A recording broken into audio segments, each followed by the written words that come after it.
for good evening, and thank you for joining us for episode 3, season 1 of the Standoff, hosted by myself and Brad Inger. Good evening, Brad. Good evening, Sanjay, and good evening to our listeners. We're 5 rounds into the 2020 season now, and we're starting to see the contenders and the pretenders. Yes, as always, and you go, mate. No, you go for it. As always, we're here on Wednesday evenings to bring you all that you need to know in the week that was rugby league. Yes, we'll cover off the previous round that was, which in this case was round 5. We'll have a look at round 6, give you the top stories of the week.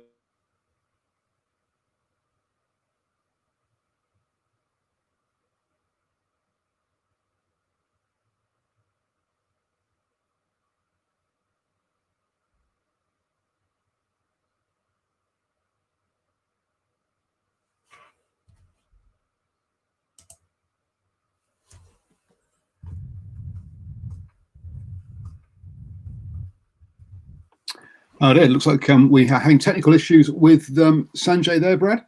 Do you want to take over until we see... Take over? Yep, sure. So now while we're live here on Facebook, you can also catch our show via our podcast on iHeartRadio at your convenience. Just search for New Zealand Radio Sport Radio, sorry. So tune in and get your rugby league news. So I'll just go through now to the top stories of the week. First story is coronavirus and the Bulldogs. So Aidan Tolman, he was cleared of COVID-19 after a scare at his daughter's school, but he's unfortunately going into quarantine, so he's going to miss the next 3 games.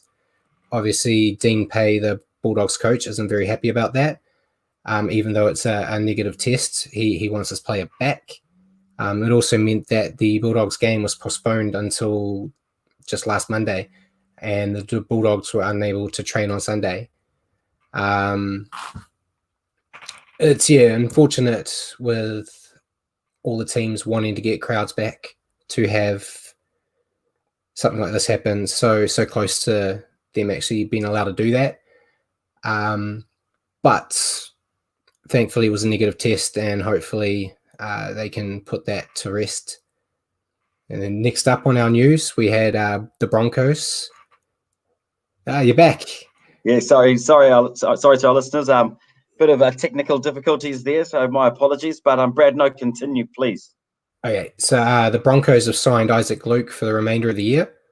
Only played 150 minutes as a Dragon. What are your thoughts on that? Yeah, well, obviously letting Andrew McCulloch go and Cody Nikorima at the back end, the start of the season for this season, that's been their Achilles heel, hasn't it? They've really suffered a lot in regards to those particular players going elsewhere. So I guess they had to do something, but an aging Isaac Luke, there's been much spoken about it this week, but I still think he's got something to offer. But yeah, we'll just have to wait and see, because he hasn't played first grade football this season. Correct me if I'm wrong. So I just want to see what he can bring to the table, and potentially playing this Thursday. Yeah, I think he's played a couple of minutes off the bench. I'm not 100%.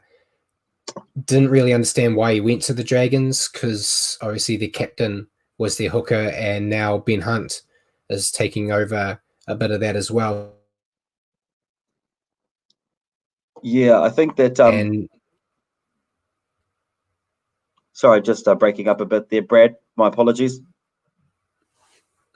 That's all right. I think the Broncos will be able to get some good use out of him. Then they need some help. So it was unfortunate they let McCulloch go, thinking that Jake Turpin was the future, and then he broke his leg the very next week. So you can't foresee that type of incident. But no. It was unfortunate, but I'm sure Isaac will make the most out of it. Yes.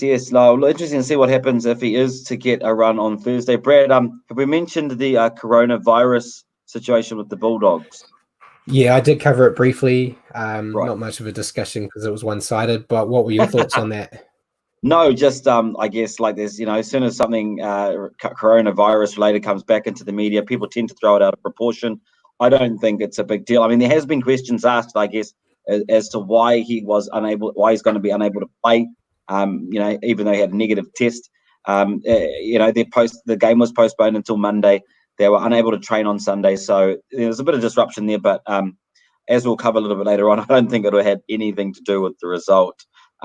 With the rampant Roosters just on fire at the moment. But anyway, I guess another story that we've come across this week and might not have had too much discussion around it. There's Eddie Jones potentially wanting to give rugby league a go. I heard about it just a few days ago. What do you think about this, Brad? Yeah, I heard some rumors that he was interested in helping the Sharks, and he's a good coach, but he's never coached rugby league before, so I don't know if it would go well. If I feel like he might not get the buy-in from the experienced players, and we've seen a lot of good coaches go down because the team hasn't bought into what they're selling.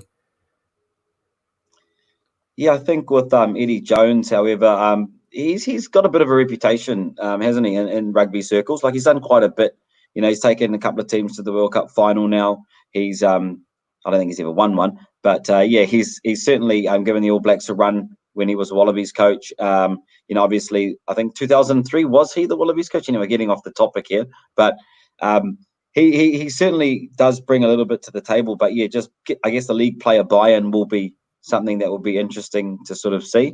And we'll just have to wait and see. There's just been talks around the Sharks, and potentially one thing that he has said is that, hey, look, he'd like to give it a crack before his coaching tenureship is over. So watch this space, I guess.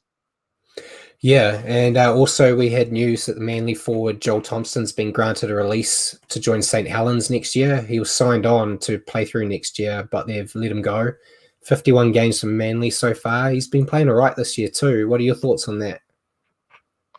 Yeah, I mean, I don't think he's he's not. Yeah, he's been playing really well, but I wouldn't call him a standout, player that's going potentially. I think that at the end of the day, the level of noise that's been made about it has been fairly minimal. It's just a bit of a mention, really. He's going back to the UK, so yeah, a bit best of luck to him. But I mean, he's still got a job to do for the Sea Eagles this year, and they're looking to be quite promising as well at the moment. So.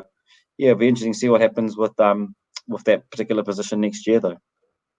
Yeah, definitely. And next, this one's a little bit close to my heart, but Phil Gould had some words about the Warriors this week. He said that they're only going to win 2 more games this season.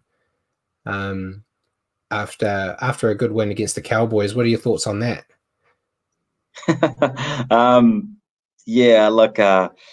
That's very much expected. To be perfectly honest, it's going to take more than just that one victory as well to even for the like of me to be like, hey, the Warriors are going to, tear it up this weekend or next weekend or the weekend after, and so I know what he's saying. What he's saying indirectly is that here's the team of inconsistency. Here's the team that can give us the best and the worst, and yeah, he's just, I guess. He's just reiterating how topsy-turvy the Warriors have been, and there's a little bit of psychological gameplay there, I guess you could say. Like I think he's trying to rack them up. To be honest, he's like, because I think that he also feels that they are looking like. I mean, particularly if you saw the game against the Cowboys, there, they look pretty good when Cody was a bit greedy. So. Yeah, we'll come back to that later on when we cover off the Warriors versus the Cowboys. Yeah, definitely. Yeah, I think there's a bit of both. I think it's a little bit of a prod, hoping to get a rise out of them and get them to perform. But consistency is an issue. But I still think two more is a bit low. Oh, definitely. I think that's just a figure he would have blurted to the media. I don't think there's any he's not writing his name to that. I think you'll just find that. It's just off the cuff kind of remarks. So Phil Gould is very off the cuff, but he knows they'll win more than 2 games. He's just he's playing the game himself. Yeah. And then speaking of the game, Peter Volandi's wanting to bust the NRL bubble, wanting to explore private jets to use the season to help reduce travel costs. And they're also, New South Wales has allowed, I think 1st of July, they're letting small crowds into the stadiums, and Gold Coast have actually given permission for the Titans to have crowd this week.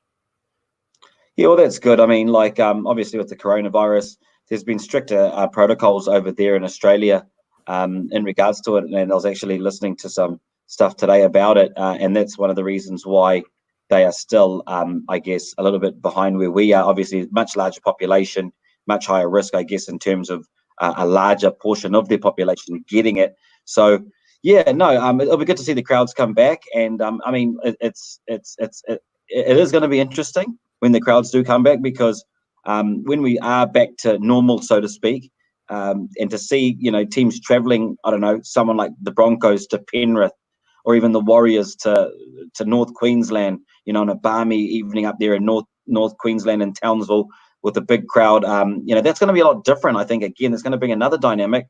I think that, with them playing the way that they are now, it will make the game even better. Yeah, I think it's been missing that crowd atmosphere. It'll be interesting to see how it goes with the Warriors having basically away crowds all the time. I know they do have quite a bit of support over there, which will help. But they need to get some crowds back. Yeah, I mean, there's nothing like the 25,000 or so that can pack out Mount Smart. And in saying that, I mean, we saw a 43-odd thousand turn up for an Eden Park game. So you can pretty much bank on Mount Smart being packed up the first time the Warriors are able to play a game. But they're obviously in Australia for the entire season, Brad, is that correct? At the moment, they are, unless they can get the Trans-Tasman bubble thing sorted where you don't have to quarantine yourself. If that happens before the season's over is another story. So okay. So there is a slim opportunity that they could be playing a game. Oh, well, let's keep our fingers crossed, ladies and gentlemen. Hope that they are playing at Mount Smart soon. Ericsson, I keep calling it Ericsson. So used to calling it that. Other stories this week as well. Kalen Ponga signed a new deal with Newcastle, 4.5 million until the end of 2024. That's a big signing. Definitely. They needed to lock him down because he was getting itchy feet and talking about potentially trying to be an All Black. So they really needed to throw money his way and convince him to sign long term to make sure he stayed. And I think it's a good investment. He's shown what he can do. And yeah, he's a talented footballer. It's always the money. Yeah, it's interesting. It's interesting that his father's coming has nothing to do with the money. I mean, 4.5 mil. I think it's got a little bit to do with the money there. But I mean, hey, look, he is a fantastic player, and he will be a fantastic league player throughout his career. There's no doubt. I think it was actually himself that came out and said that he may want to play rugby union one day and represent the All Blacks. And of course, hey, look, well, how old will he be at the end of 2024? He'll be what, 22? Yeah, he'll be around 20. He'd still be nice. He's 18, right? He's 18, so he'll be 22. He'll be probably shoo-in for the next World Cup with the All Blacks. That's maybe what he's thinking. So, hey, he's got ample opportunity to still do that in the future if he wishes. Definitely. But Brad, I think it's about time that we crack into. Right, so we may as well crack into round 5 now. So on Thursday. Yeah. Okay. Sorry, mate. On Thursday night, seems to be a bit of a delay. Delay. Yeah. So we'll go with the Thursday night game first, which was the Manly Sea Eagles beating the Broncos 20-18 at Central Coast Stadium. I thought the Broncos played well in the first half. They were actually leading 18-4 at halftime, but they just fell away in the second half. What were your thoughts on the game? Yeah, I think that those 3 late plays from the Eagles there, and it was a very, very tight game before that, but they came back nicely in the end to take the game out. I just didn't think that that they would come. The Broncos would be that much ahead with that much time to play. I thought that the Manly would have swept them away. That Manly would have swept them away a little bit earlier. Yeah, I think they're looking forward to Isaac Luke in a Broncos jersey, potentially on Thursday. We're not sure if he will play on the Thursday. But yeah, a lot of the teams are going with this double-pronged dummy half attack with the new rules. So, pretty much, playing one dummy half per half almost, not in that order, obviously, but just in terms of time on the park and in position as well. So that will be interesting. Yeah, I think the Broncos, they really need something soon. They're really just, oh, we've been corrected there. Really just struggling to get any form of consistency. It's no wonder with the rapid roster changes that they've had. So, yeah, I think they'll be looking to get Pangai Jr. back. That'll be good. It put a bit of edge to the forward pack. I felt that definitely, Tony Staggs' injury really that really turned them upside down on the weekend, and after that, I mean, they didn't really recover, Brad. Yeah, that's right. And Xavier Coates, as an 18-year-old, he got his opportunity again after playing some good games last year, and he was pretty much unstoppable for a long portion of that game. And I'm sure they're going to be looking forward to seeing how he develops. Yeah, well, obviously he's been made, he's been referred to as a Greg Inglis, Israel Folau type player. So watch this space. He promises to be something grand, something great. So yeah, I think what we'll do now is we'll kick on to the Warriors game of the weekend, which was also a Friday night encounter. The Warriors against the Cowboys at Central Coast Stadium, and the Warriors coming out winners 37-26. I'm happy to say. Brad, you might want to start us off with this one, buddy. Yeah, it was a surprising result for me. Obviously, we'll talk about it a bit later, but I had the Cowboys down as my winners here. I questioned last week on the show the Warriors' attack and where they would find points, and they went out and scored 7 tries. Where there was media, Cody Nikarima had a great game. He was told by Stacey Jones to be greedy and run the ball a bit. And I think if the Warriors want to keep playing the way they were, he's going to have to consistently do that each game. And his combination on the left edge with Katoa, Hiku, and hopefully soon Kimamalo, Warriors fans. Yeah, I think that Ali Katoa, he's something, isn't he? Like, boy, he's really set the NRL on fire in these first couple of rounds after the COVID scare. He's definitely a superstar in the making, and he's signed to the end of 2021. He's actually come from rugby union background, so we've got him for another year. But dare I say they should be putting a much lengthier contract under his nose at the moment and trying to get him to put pen to paper, because he looks like a very good player. I think he's just actually signed for another 4. I think not that long ago. Okay. So I think they have locked him down. Right. Okay. Well, that's good. I mean, yeah, like you said, I'm on the weekend. Stacey Jones telling Cody to go out there and play and be greedy, and he did exactly that. He took the line on. He played with confidence, I felt. I mean, even the drop kick on the halftime buzzer, like, he would have gained a bit of confidence from a play like that. Players thrive on moments like that where they're just quite instinctual. I think that he did play quite instinctually, and I also have to give a big raps to Green as well on the weekend. After last week, I criticised him a fair bit for not taking on the line and playing a bit calculated and even. Whereas, on the weekend, he really did, play at the line, and he took a few more risks, which was good to see, and they paid off. He set up a couple of good tries, and he'd be pretty happy with his performance on the weekend. And they're looking to get they're looking like they're getting their combinations going, Brad. Yeah, definitely. And Peter Hiku was another one. He went from villain to hero in that game. He ended up scoring a hat trick, but he gave the Cowboys a soft try that had me screaming things I'm not going to say on here at the television on Friday night. But it was, you saw that experience that he has coming back into that back line helped, I think. And there's talk. Kearney seems pretty confident that Fusatu is going to be back in the game we're going to talk about a bit later. which I think will help a lot more as well. Yeah, that would be good as well. And I think that, fatigue was a factor for the Cowboys, and, the injuries to Valentine Holmes, they'll be pretty disappointed in losing him. Not too sure exactly how long he's going to be sidelined for.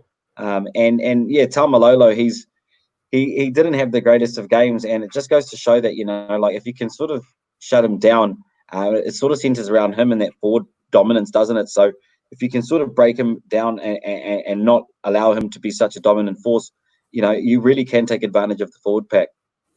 Yeah, definitely. I think the biggest issue the Cowboys are going to have this year is relying on Taumalolo too much.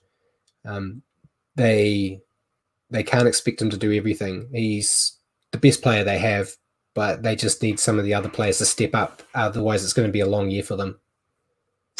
No, absolutely. Well, look, let's hope for another fantastic Warriors game this weekend. But we'll crack on to Friday night, the other encounter on Friday night, I should say, which was the Eels versus the Panthers at Bankwest.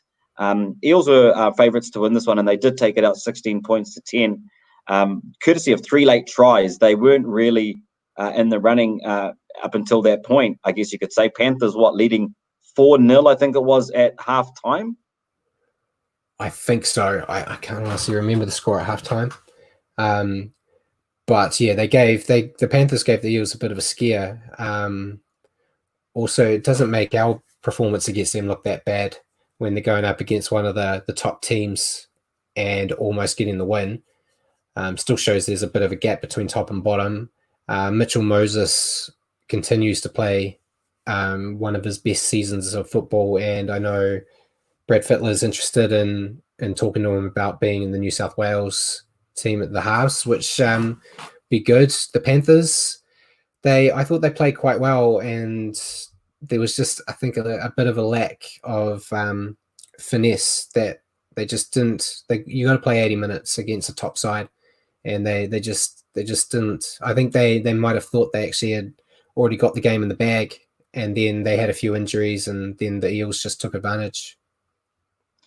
Yeah, sorry, it wasn't the Panthers who were leading 4-0 at halftime. That was another game that we had on the weekend. Right. So, but like you say, it was still a comeback with 3 tries near the end there. Wanga Blake stood up, and rubbed salt into the wounds of Penrith, really, because he was there last season. And yeah, you're right. Fittler has come out and said Moses will be on the current form. Moses for New South Wales halfback. Obviously, even Nathan Cleary, though, he had a great game on the weekend. I felt, like he's been under the pump with a little bit of criticism after his activities over the COVID period, and and his first couple of games not being overly fantastic. So yeah, good mental comeback, I think, for him. I think that he will be pretty happy with the way that he played on the weekend. And there's probably a little bit of hype. I mean, obviously with no real crowd in the stadiums at the moment, the kind of hype is probably a little bit different for the players. I couldn't imagine how it would feel walking out with no crowd, but they've won 5 games in a row previously in 83 and 86. So I think they're starting to sort of say a few things, but I do believe that in the coming weeks, they've got both the Roosters and the Raiders, and that will be the telling point for the Eels, I think, to see where they're at. Definitely. I think we'll get to see how good they actually are when they're going up against some of those teams. And they'll be exciting games to watch, that's for sure. But that leads us into Saturday's first game, which saw the Rabbitohs defeat the Titans 32-12. I thought from watching the game, Latrell Mitchell was getting better each and every week. It was probably his best game in a Rabbitohs jersey. He scored a try himself and set up 2 more. The only issue for a Rabbitohs fan would be the lackluster second half. They shot out to a huge lead at halftime and then scored. It was 1 try each in the second half to the Titans and the Rabbitohs. So if they want to play with the big boys, they're going to have to play for 80 minutes as well. Yeah, I think the Titans' defense in their second half probably needs a little bit more credit than perhaps you're giving them on that one there, Brad. But yeah, you're right. I mean, if they are going to be up there with the likes of the Roosters and the Knights and the Raiders, they definitely probably have to just do a little bit more polishing up of around the edges. I think that they played a pretty tough game overall on the weekend. The scoreline might not suggest as such, but the Titans, they are looking like a side that they're a funny team. Like, you know, they won't go away lightly. They'll keep playing for the full 80 minutes, but they're just not coming away with the result most of the time. Yes, they got a good win last week, and you know, that was their first win of the season and their first win in some time. But I still see them in the bottom tier of teams, you know, for a while.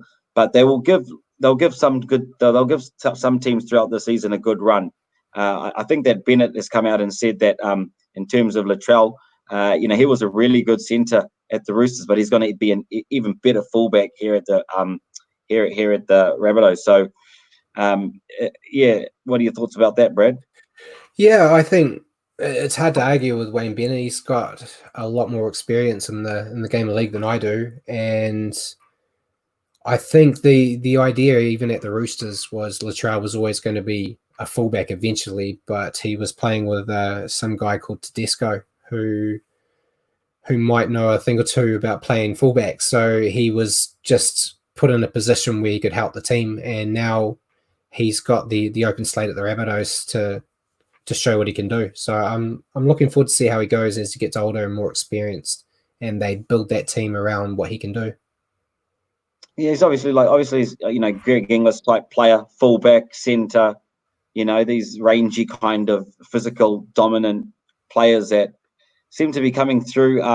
You know, the ranks more and more. That type of player, that elusive, you know, solid, tall, big, muscly. You know, like they're coming through quite well in terms of you know, their positioning as well in the fullback and the centre. They're kind of becoming interchangeable, which is good. Yeah. So I think that he had a really good game. But that leads us into Saturday night against that Saturday night, the Storm against the Knights against Central Coast Stadium.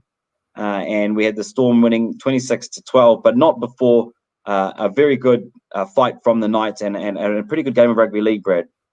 Yeah, I thought it was a great game from him. Cameron Smith, as much as you like or dislike him, he had a hell of a game, and I think he's 37 now, and he's still playing great. And I think with this reduced season, he's probably going to go again next year. I know Craig Bellamy has said it's completely Cameron Smith's call on when he calls it a day. But he's such a valuable resource to that team, and I think they're going to use him as long as he's willing. Yeah, I guess I've always been, I guess, a critic of Cameron Smith, not because of the quality of his play or the legend that he is. There's no one denying that. Certainly not myself. He's a fantastic rugby league player, and he proved that a game on the weekend, didn't he? He had an almost perfect game of rugby league. Probably man of the match, really. Like if we really have to be honest. But at 37, is he taking up a spot where a junior could potentially get an opportunity and grow depth at the Melbourne Storm? I mean, you know, they'll argue that they've got depth up the yin yang and they know how to grow their players over there. But I'm just saying, in terms of a young number 9 getting an opportunity, obviously Brandon Smith even having to play on, you know, at prop forward. I'm not having to play, but put into the prop forward position because Cameron Smith obviously dominating that number 9 position. That was kind of odd, really. But he did it 2 games in a row now, and after about half time, Brad. Yeah, I'm not sure. I've seen some interviews with him where he's been happy for the opportunity to get more minutes. I'm not sure if he's particularly happy about where he's getting them, but they've been moving him. He's been labelled as a front rower, and then he's been playing a lot more of the lock role, which makes the Storm have like a double hooker combo, which everyone's trying to use now. So he's at least getting game time, but I think the longer that they keep Cameron along, the more likely you might see Brandon Smith pop up somewhere else. Yeah, that's exactly what I was thinking as well. I think that Brandon Smith, he wants to play at hooker. I'm sure he's built for it. He's had very good success there in the international jersey and at the Melbourne Storm, obviously. And yeah, but I mean, obviously, when you got someone like Smith who just orchestrates a forward pack around the park, something like 1,000 meters, that forward pack in the first half, that's something special, man. Like that, you know, that takes really good rugby league, you know, brains to sort of get them to sort of listen to him and be able to play the way they play. It's all coming from Cameron Smith. You know, you can see it on the field and the way that he talks to his players. So, yeah, a good game for the Storm, but I think we'll move on to the other fixtures that we had on the weekend, and we had the Tigers and the Raiders at Campbelltown. Going to Campbelltown, I thought that the Raiders may be a little bit under pressure, and it wasn't the easiest of games to come away with, but they did 14-6 winners in the end, Brad. That's right, and it was also Ricky Stewart's 400th match as a coach, so they at least got a win on his milestone. It was a scrappy game, but I think these teams need a few scrappy games where you have to get some grit and fight through it. So you might find some of these teams that are flying through with easy scores, the moment they get someone with a bit more resistance, they could fall apart. So I think you build character in those scrappy wins. It might not be pretty, but as long as you come out with the 2 points, that's the main thing. Yeah, it was a brutal encounter. It was quite physical. It was slippery. It was dewy, and yeah, it was a magnificent game up front. I thought, I didn't think that there was a better game on the weekend in terms of physicality. At halftime, sorry, there was a 4-0 scoreline in favor of the Tigers. So the Raiders didn't just win this one easily. 14-6 doesn't actually look like the scoreboard that you have run away with it, but it was actually a lot tighter than that. And to talk about the physicality, if you saw a picture of Jack Wyden's black eye, which was stitched up with no anesthetic in the dressing room, believe it or not, because it was too close to his eye socket. And yeah, him and Elliot Whitehead, they just absolutely dominated up the front there. So it was a brutal game, but like I said, good for the Raiders to get one on Ricky's 400. Yeah, and I think Tigers fans will be a bit unhappy with Russell Packer. He made his return to the team after about 14 months, and he got sin-binned and got penalised, and a lot of Tigers fans have been blaming him for actually losing. You can't blame it all on him, obviously, but he put them under a lot of pressure just by being reckless. And I'm very happy that he wasn't one of the lone players that they were rumoured would come into the Warriors, because that's the last thing we'd need in our team right now. Yes, Russell, we wish you all the best, son, but please, we don't wish you to be back down under. Hey, look, we'll move on to Sunday's fixtures. We had the Dragons up against the Sharks. Interesting encounter, this one. Probably the most talked about game of the round for many reasons. The Dragons' eventual winners, 30-16 at Campbelltown. They scored their first try in 87 games, but they are trying hard, the Dragons. I think that was evident. A lot of changes throughout the game in this one. McGregor really pulling finger really, and just saying, hey, look, I've got an opportunity. I've got my, probably one of his last opportunities to see what he can do. And so putting Ben Hunt at dummy half was a very good move, and he looked the goods, Brad. He did. That is, I believe, his better position.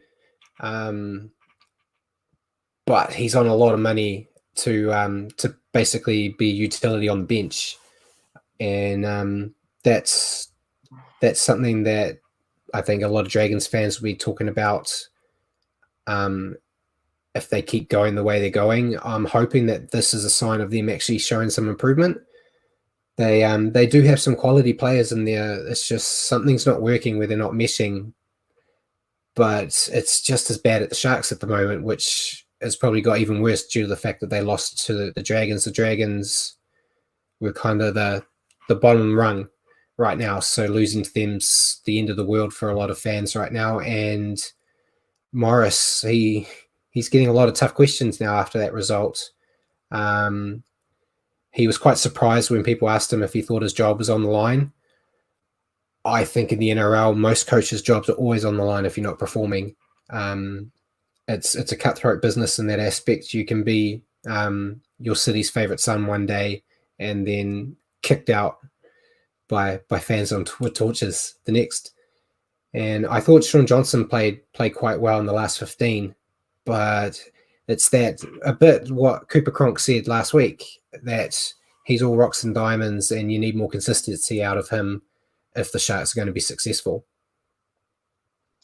Yeah, I think, playing well for a quarter of the game is certainly not going to get you where you want to be. But after last week, I did make a few comments around him not attacking the line, and he needs to attack the line a little bit more. And he did a little bit more of that on the weekend. Let's hope that, for Sean's sake, that he can keep going over there at the at the Sharks. But yeah, for me, the Sharks are on a downward spiral and the Dragons are on an upward one. I think that game for the Dragons, I think they'll give them huge lift. They played a little bit more freely. They had some positional changes, and I think that they will be good this weekend as well against the Titans. I think so. Again, I could be proven wrong, but yeah, we'll just have to wait and see. But a disappointing result for the Sharks, and yeah, I think that the thing that I saw out of the weekend after the post-match interviews, Morris, he just felt he just looked bewildered. The questions that he was getting asked from the media, he just had a big look of shock in his eyes. As you know, and it is coming from the media itself, suggesting what's going to happen to him. I think just leave him alone for a little bit and just let him see what he can do over there, because he's under the pump, that boy. Yeah. Well, yeah, he wasn't expecting to get this type of gig last year. He's early in his career, and I'm sure, just back off a little bit. They're definitely missing Andrew Fafita. There's been, depending on who you talk to, some of the pundits over there are saying he needs to retire, and he's coming out saying he's never been fitter in his life and he's looking forward to coming back. So it sooner rather than later is what the Sharks need with Fafita. We just don't have an ETA on when he's actually coming back. No, that's right. We'll just have to wait and see. And yeah, I mean, he'll be able to prove to the competition followers and his fans alike that whether he is fit enough. But we're moving to the Monday game now, which was obviously the game that was postponed due to the coronavirus here on the Sunday for the Dogs. So that was moved to Monday, that eventually having the Dogs lose to the Roosters. They much of a hiding over here, 42-6. It was just an absolute one-way street going, for the Roosters. There was just no coming back from, the onslaught that they put on them. The level of attack, they've taken it up a second notch this year compared to even last year. Maybe that's something to do with the rule changes, but a lot of people are saying that they are looking more dangerous than the competition-winning Roosters of 2019, and that is ominous for the rest of the teams in the competition, Brad. Yeah, they no disrespect to the Bulldogs, but it looked like a training run. The Roosters were just going through the motions and just scoring whatever they want. And I know the Bulldogs scored a try, but they scored the try right at the end of the game. So it was looking really bad for them. It looked like they were going to get the big donut. And James Tedesco, I don't even know how to describe the game he had. He scored 3 tries. He had line break assists at 5 of them, I believe, 10 tackle breaks and 2 try assists. And his form just continues to get better and better this year. And they're not even halfway through the season yet, so it's going to be terrifying for teams to have to play them later on. Yeah, I think he's definitely the fullback of the half, the fullback of the half of the season so far. This half of the season, that is, and I think that he is basically just, he's going to be in that New South Wales jersey. He'll be in that Australian jersey when they ever come back to international footy. And I think he's made it his own for quite some time. But now that you've got Latrell playing at fullback, and of course you've got the Raiders fullback as well. So, there's a few good fullbacks around in the competition. So, but yeah, it's going to be interesting to see how they mix with their 5'8" and their halfbacks, and for the remainder of the season with these new rule changes, to see if they can gain as much speed as what the Roosters are, because these guys are just very, very fast. Yeah, I feel like they're head and shoulders above the rest of the comp right now. I think I'm interested to see them go up against the Eels and the Raiders and the Storm, those types of teams, to see how good they actually are and how good those teams are. So it'll be interesting.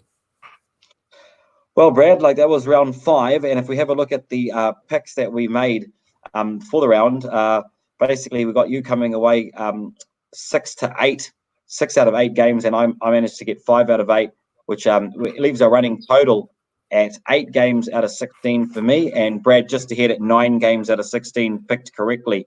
So if we just hop into the table over here, what we can see there, Brad, is that we've got who we've got on the top there. We've got basically the Eels. Eels on top.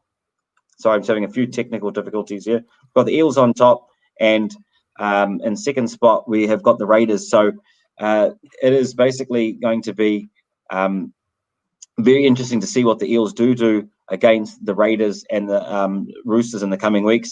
Obviously, Knights in 4th spot, followed by the Panthers, the Roosters, the Sea Eagles, and the Cowboys, which makes up the top 8.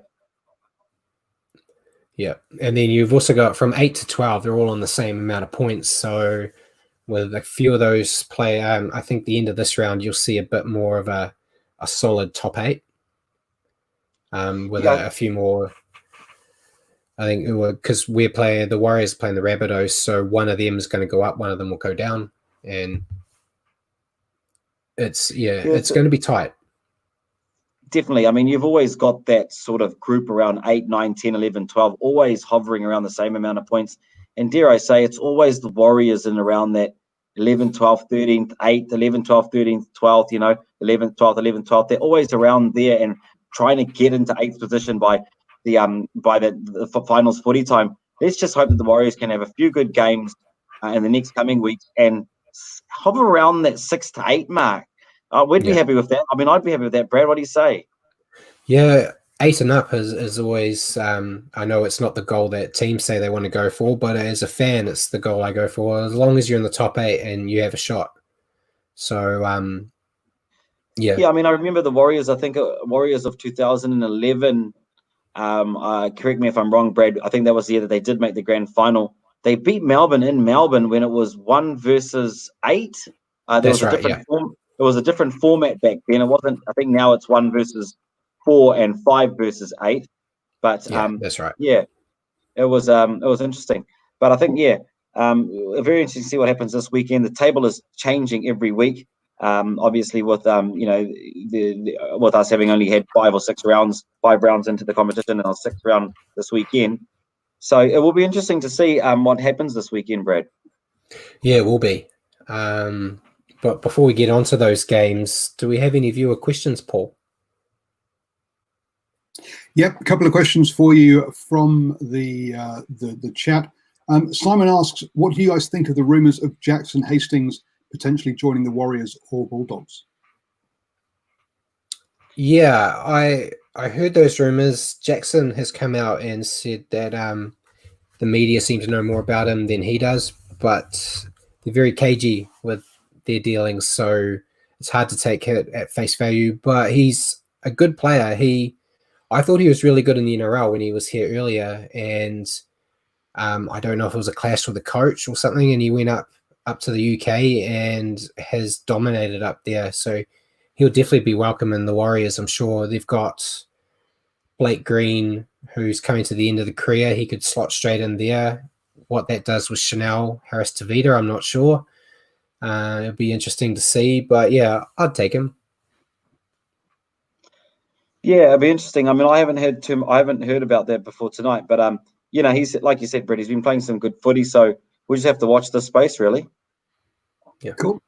And secondly, I've heard that obviously the Warriors are having a lot less travel to do than they normally do. Do you think that's going to play out well for them? In fact, they can recover better and get all the preparation properly?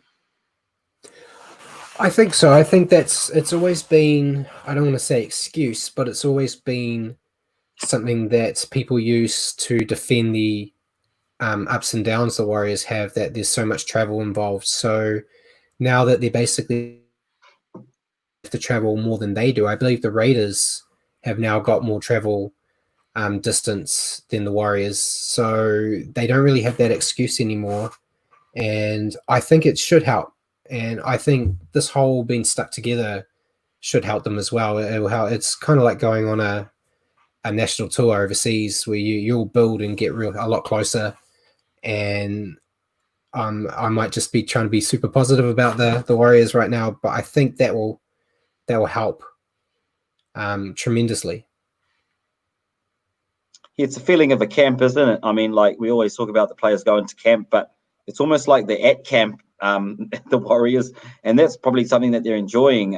Whilst they're not being able to be around their loved ones, being together and being in that environment, I think that they are gaining a little bit of momentum from it. But again, it's still early days. Let's see what happens on the weekend. Absolutely. That's it, guys. I'll hand the show back to you. Good, All thanks, right, Paul. let's have a look at round 6, Brad, and what you think. But I think, hold on, before we go into round 6, we better. Oh no, we've done that. Yeah, we'll crack into round 6. On Thursday night, we have the Knights versus the Broncos. The Knights paying $1.42 to the Broncos $2.89. Kickoff at 9:50 New Zealand time. Brad, what are you thinking for this one?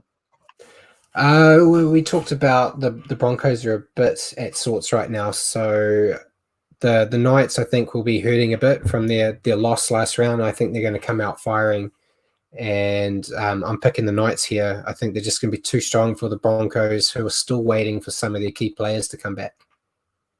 Yeah, and obviously with the Knights, the way that they played on the weekend, the combinations that they're getting going now, not a bad game really against the Storm outfit. So I think that the Knights will take this one as well. So I'm picking them for the goods against the Broncos. Obviously that leads us into Friday's fixtures, and we've got the Rabbitohs versus the Warriors. Much talked about, Bradley. This game here, and on Friday, who are you picking? I'm unfortunately going with the Rabbitohs this time. I feel like the Warriors have got what it takes to beat them. If Cody Nicarima comes out on last Friday, the Warriors could easily do well here, but I think the Rabbitohs are just a bit more polished than the Warriors are right now. So I don't think it's going to be a large margin. I think it'll be really close, maybe even just a try or even a 2-pointer. So, but yeah, unfortunately, I'm going with the Rabbitohs. Yeah, likewise. I think that the Rabbits will prevail. Again, we're probably going to be proved wrong. We've picked the Warriors, then the incumbent, then the Warriors, in the incumbent, and we've been proven wrong thus far. But I think that their back five. I go back to the game against Penrith where we got beat up. Our back five is quite small. So if you're saying that David Fasitua is back, Mamalo is in the team as well. Is that right? Is he? No, Mamalo's still out. Hopefully next week he'll be back. Yeah, what I was going to say is if we had Mamalo and Fasitua in there for the weekend game against this Rabbitohs outfit, that would combat to a certain extent Latrell Mitchell. But I just think that he may be a factor this weekend against our small back five. Yeah, definitely. And that leads us into the second game on Friday night, which sees the Panthers playing the Storm. Storm are favourites here, $1.45 to the Panthers, $2.79. I'm going with the Storm here. I think the Storm are too clinical. Panthers aren't playing 80 minutes yet, so I'm tipping the Storm to go through. Yeah, the Storm are back to their usual best, aren't they? I mean, like they're quite clinical against, in their game against the Knights, and of course their win last week as well. So they are pretty much, playing some really good football at the moment and back to their good old days. I think Cameron Smith is obviously having huge influence over there because there's been so much talked about him that when he does have a game like that, what do you say? You can't but applaud the dude. He is absolutely a legend, and I think that, yeah, he will be playing a big game against the Panthers on Friday, so I'm picking the Storm too. That does lead us into Saturday's fixtures, and we have the Titans up against the Dragons. The Titans, $2.40 to the Dragons, $1.57. Surprising odds there, Brad, and I am picking the Dragons to take this one from the Titans at the Gold Coast. Yeah, I'm disagreeing with you there and backing the Titans on this one. I don't know if I'm just a sucker for punishment, but I think the Titans they've been showing a lot of fight, and I want to see them win. So I'm giving it to them. I think a bit tougher than the Dragons are. Yeah, I think that the Dragons showed that they've just got a little bit of structure back into their game after the earlier rounds, and with the changes that they made on the weekend with Hunt going into dummy half. And changes in the forward pack as well. I think that the Dragons, I think they've turned a corner, like I said, and I think that they'll be the goods against the Titans. But we'll just have to wait and see. Yeah, that takes us into our other Saturday game, which is the Tigers versus the Cowboys. Probably a very tight call. This one, $1.85 versus $1.95. And it's a hard one to pick really, because the Titans were really disappointing on the weekend, as were the Cowboys. So, I'm going the Tigers. Maybe that's the Benji Marshall fan out of me, but yeah. I've gone with Tigers too. I think the Cowboys can have good games, but they've got no homes this week. A few of those injuries, so I think without those key players in their back line, they are all just going to be staring at Jason Tamalolo again and asking him to do it all. And I think the Tigers have got some good players all across the park. So I think young Harry Grant, who has just joined them recently from the Storm in their dummy half, he has been playing exceptionally well since joining them. So I think they've just got a few more key players around that are going to give them a little bit of an edge, but it's going to be close. No, yeah, I think it will be a close game. And yeah, I'm just hopeful that the Tigers can get that Benji Marshall back in there. Apparently, he's not going to be playing this weekend again. So we'll just have to wait and see. Yeah. And that brings up our last game on Saturday night, which could very well be the game of the round. It's the Roosters playing the Eels. Roosters are favourites, $1.42 to the Eels, $2.87. I'm going with the Roosters. I think the Roosters will have to play poorly at some stage, but I don't think it's this week. Yeah, I think this is going to be the reality check for the Eels. I'm going for the Roosters as well. I don't think the Eels will go and topple the Roosters. They're just too clinical at the moment, too fast, too offensive, and they're just a weapon out there in the NRL at the moment. So it will be a very, very good game. So if you're planning to watch, a few of the games on the weekend, definitely the Warriors game against the Rabbitohs, I'd be watching this one, and of course the game on Sunday, which is the Raiders versus the Sea Eagles. The Raiders paying $1.56 to the Sea Eagles, $2.44. That should be a very, very interesting game. I'm going the Raiders. I think that the Raiders will still come away with the points, even though the Sea Eagles have been playing some good football. However, just to win against Brisbane by 2 points, I think if you put the Raiders up against them at the moment, they'd probably put a few more points on it. I know that's not the way to look at it, because any team on any given day can beat any other team. That's why we have such a great competition. But I do think that the Raiders will come away with the goods on the weekend. Yeah, I'm going the other way. I'm backing the Sea Eagles on this one. The Raiders are a good team, but the way Tom Trbojevic has been playing, I think he's going to be the deciding factor in this game. Tom Trbojevic with what a nickel clock stat. What about how do you think he's been playing? You think that's going to be an interesting tussle? He's been playing pretty well. I thought he had a poor game last week. So how that affects his confidence, I'm not sure. But Tom Trbojevic would be the best fullback right now if James Tedesco wasn't around. So it's going to be exciting, and I think it's going to be another flip a coin result. So yeah, it should be interesting. I'm looking forward to that game very much. Obviously, the Raiders fan from way back as well, before the days of the Warriors. So still backing them in to take out the Sea Eagles. So it will be interesting to see how we come across in next week's picks, obviously. And then we've got on Sunday we've got the Sharks against the Bulldogs, which is the final game of the round. Very much a nothing game. Like, I don't even, just talking about it just bores me already. But I guess I'm going to go the Sharkies. I was tempted to go to the Dogs. Go the Dogs because I just felt that they may be deserving of a win, but I think the Sharks will come away with the goods on this one. Yeah, I've gone Sharks too. They haven't been playing well, but I think they've got a better roster. So, and on paper, they should beat the Bulldogs right now. So, it's probably not a game I'm looking forward to watching.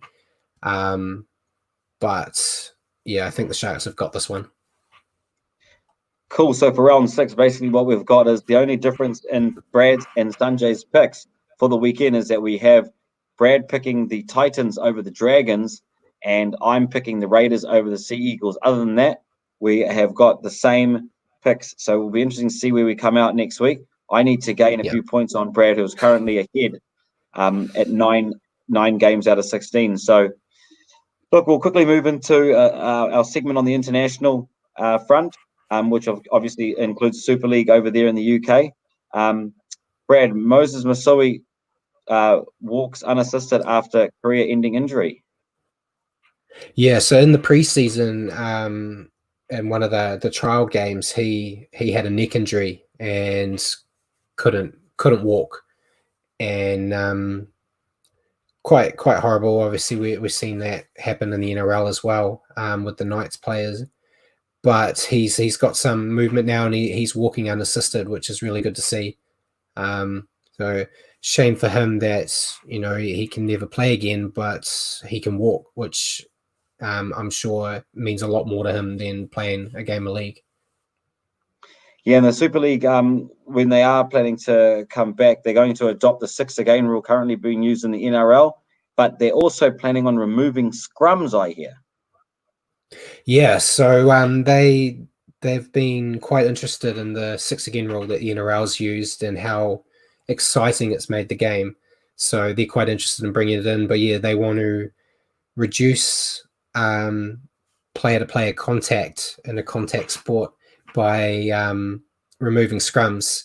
Their scrums aren't really that much of an important factor in a game of league anyway. It's basically a starting point and trying to bring a lot of players together so you can have the backs go against each other and makes it more exciting. So I don't see it affecting the game as much. But yeah, it's interesting. I don't see the NRL thinking about doing that, but there's still actually no start date confirmed for the Super League yet. I've heard rumors of them thinking about playing multiple games per team during the week, so only having a couple of days in between games to try to catch up so they can finish the season still this year.